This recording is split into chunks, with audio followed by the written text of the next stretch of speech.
Во наредните минути ќе ви покажам како се одвива процесот на подготовка на плата за одреден месец во Dynamics NAV. За да се стигне до месецот за исплата се пристапува во одделот за плати, поточно во листата на месецот за плати. Како што може да видите, овдека се наоѓа листа каде што се прикажани сите месеци за кои што досега е пресметана плата. Со бирање на нов месец или тип на обврска се отвора прозорец каде што може да видиме кој тип на облигација би сакала да го пресметаме. Например, дали се работи за нов месец со тип на облигација 101, дали е тоа корекција, судска одлука, дел од плата, конечна пресметка или ништо, да се вратиме на почетокот на програма. Во овој случај ќе избереме нов месец, односно тип на облигација 101. Со кликнување на ОК, системот ни дава порака дека е креиран запис за први месец 2018 година од тип на облигација 101. Исто така ни дава порака дека се успешно ажурирани договорите на сите вработени. Кога ќе се отвори месецот за исплата, тој се појавува во листата со статус отворен. Доколку сакаме да го ажурираме месецот со потребните податоци, на истиот пристапуваме преку 2 клика или преку копчето Edit. Ова што го гледаме сега е картичката на месецот за исплата. Покрај основните податоци како што се шифра, опис, тип на обврска, значи има и работни денови, односно работни часови и некои предефинирани податоци. Значи ако избираме први месец 2018 година, тогаш почетен и краен датум самиот систем ги става, дава која година, кој месец е и начинот на внесување на време, значи може да биде рачно, евиденција на време или временски лист, значи дека може да се интегрира со други програми за евиденција на работното време на вработените, од каде што може да се превзема часовите за присуство, односно отсуство на одреден вработен. За да може да пресметаме плата, треба да ги пресметаме работните денови. Например, во јануари работните денови се 22. Автоматски системот дава колку работни часови се. Вториот дел е делот за книжење, кој што ни кажува дека при книжење на платата, бројот на документ во главна книга ќе биде како што е прикажано и дека ќе се книжи според шифрана димензија TIM. Третиот дел е со состојба на пресметката, значи дали е направена подготовка, дали е направена пресметка, дали е направен дневник, дали има книжење во главна книга, кој е статусот и број на пресметки, односно типови на пресметки во месецот. Значи, доколку се работи за исплата на тип на облигација 100, односно дел од плата, може да има и повеќе од една пресметка во самиот месец. Во нашиот случај, бидејќи немаме направено никаква пресметка, сите податоци се не. Финансиските податоци за месецот ни даваат информација за износот на лично ослободување, просечна месечна бруто плата, максимална и минимална бруто плата, минимална загарантирана плата и максимум процент на нето одбитоци, а во другата страна се податоци поврзани со МПИНот, односно општина, шифра, тип на пресметка, процент и износна основица за коефициент. Овие податоци може да забележиме дека системот ги превзема, односно ги копира од последно отворениот месец. Последниот месец значи е 2017 12 месец, меѓутоа знаеме дека од 2018 година јануари овие вредности имаат претрпено промена, така да истите може да ги ажурираме во соодветните полиња. Так, новото лично ослободување е 7531 денар.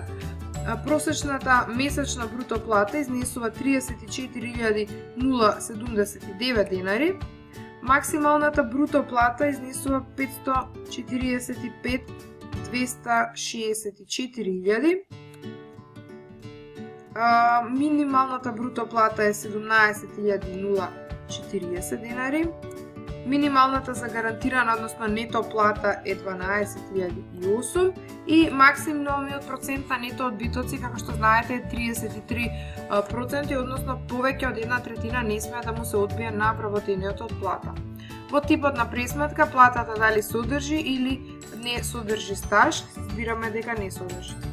Во следниот дел се однесува кога имаме само пресметка на дел од плата, односно аванс за плата, и можеме да избереме дали типот на износот за дел ќе биде износ или пак ќе биде процент, односно дали на вработените во една пресметка исплата ќе им се исплати ист износ на сите, например 18.000, или пак ќе им се исплати 50% соодветно од платата на секој вработен. Во нашиот случај, во моменталната пресметка имаме типна обврска 101, така да овие податоци нема да бидат сега земени во предвид.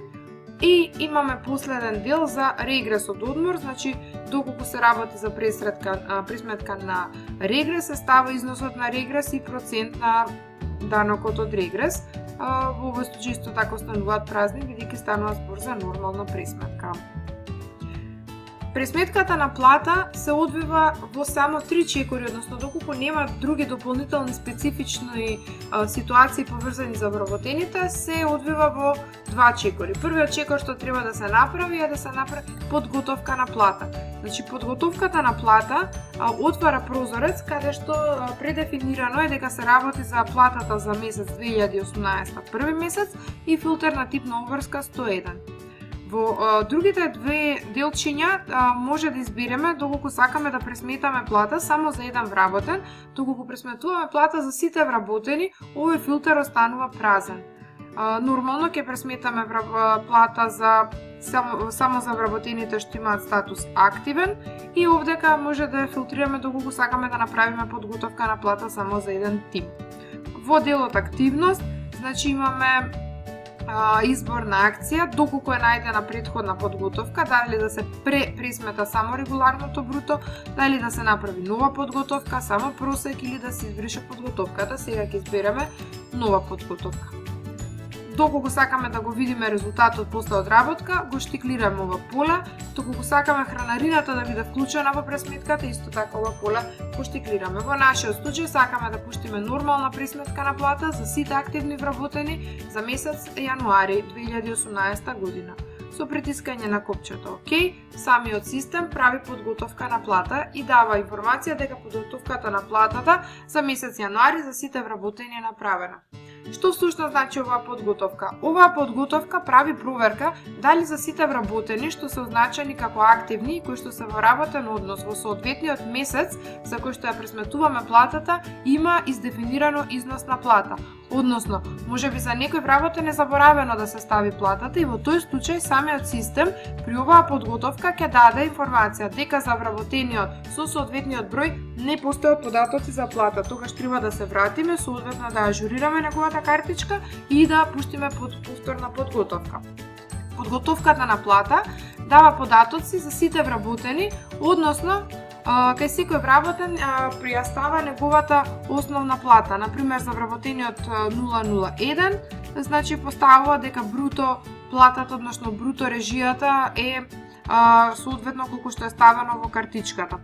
Овој екран, односно оваа функционалност на специфики за плата за вработен служи да ставиме доколку одреден вработен бил на боледување или бил на трудничко боледување или пак работел прекувремено, дали му е доделена некоја награда, дали имал ноќна работа, значи сето тоа се завидува тука. Например, доколку вработениот со број 1 има некоја дополнителна, да кажеме, ноќна работа или пак платено отсуство или еве например награда, доколку има некоја награда, значи ставаме која е шифрата, значи за награда број 69 и типот на пресметка, дали износот што ќе го ставиме представува бруто или нето износ.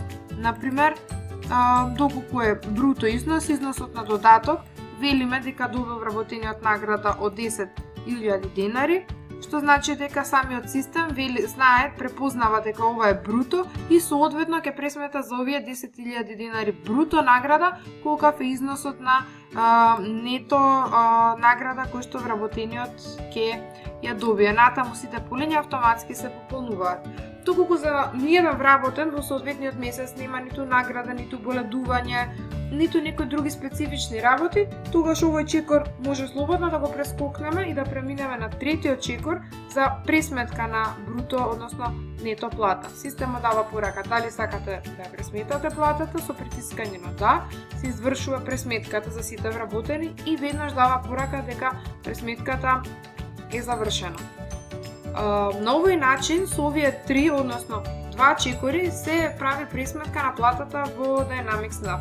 За да се увериме дека платата е добро пресметана, тогаш во навигација може да отидеме во историјат на плати за соодветниот месец, каде што ќе видиме дека за сите вработени кои што претходно беа наведени е направена пресметка на плата.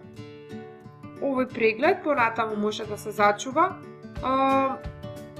за понатамошни извештаи и анализи доколку е потребно на менаџерот за човечки ресурси.